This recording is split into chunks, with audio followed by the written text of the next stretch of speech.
this passage, text C, links beautifully with text B, Odyssey 1, 88 through 95.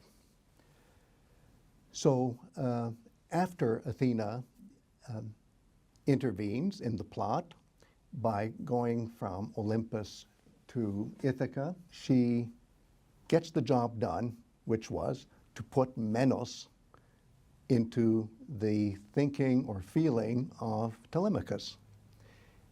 That's what she wanted to do. And how did she do it? Well, she disguises herself as Mentēs in Odyssey 1, and then as Mentōr in Odyssey 2.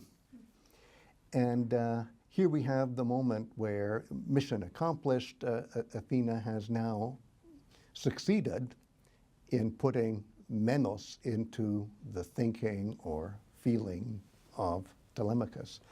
And my translation goes, starting at line 320, into Telemachus's heart, thūmos, Athena had placed power, menos, and daring.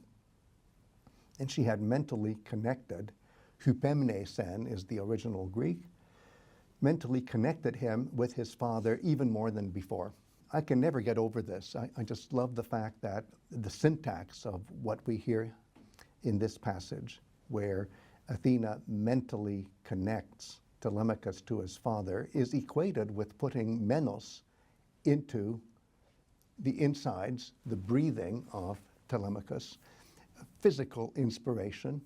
And it just shows us that this kind of power, menos, is so mental that it can simply be an inspiration. And then it turns into something physical after it's already mental. And the very word, mentēs, would mean he who connects the thinking, just as in Odyssey 2, mentor means he who connects the thinking. So it's all here. Wow. So what about this word hup-e-mnē? Yes.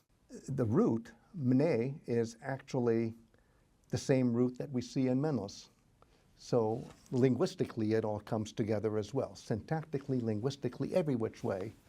It just shows us the precision of the Homeric language and how this kind of accuracy, this kind of precision, could only come about if there have been already centuries and centuries of the most highly refined performer-audience interaction.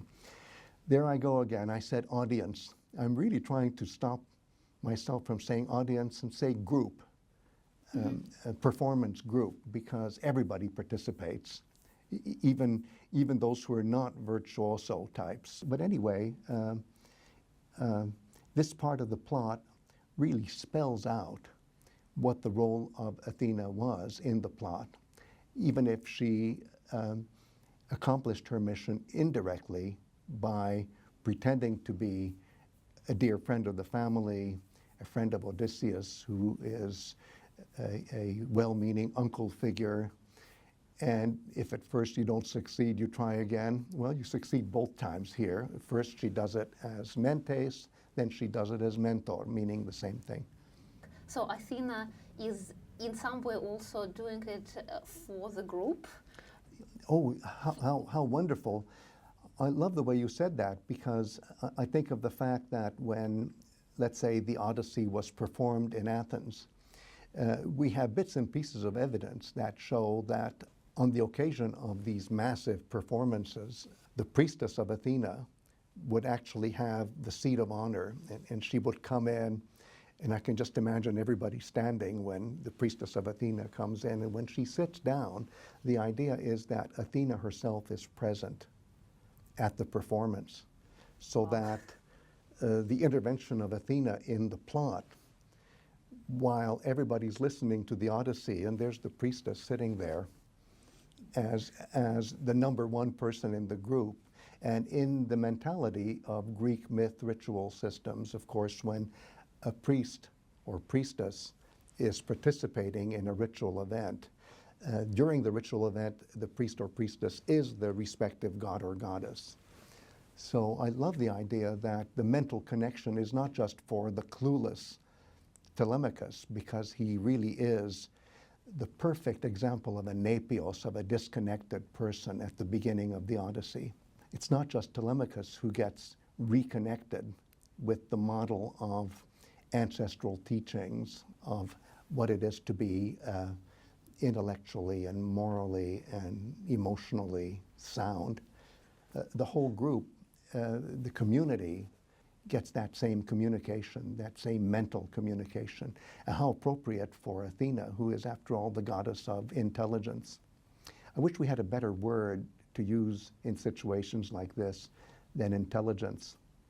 Claudia and I came up with the word mentality. Mm-hmm. I'd rather say that Athena is the goddess of mentality rather than say goddess of intelligence. Because don't you think that maybe if we say intelligence, it intellectualizes it too much? Yeah, mentality feels much more enveloping. Enveloping, pervasive. yes. It's enveloping, pervasive. It's something that shapes the plot and gives it its mentality.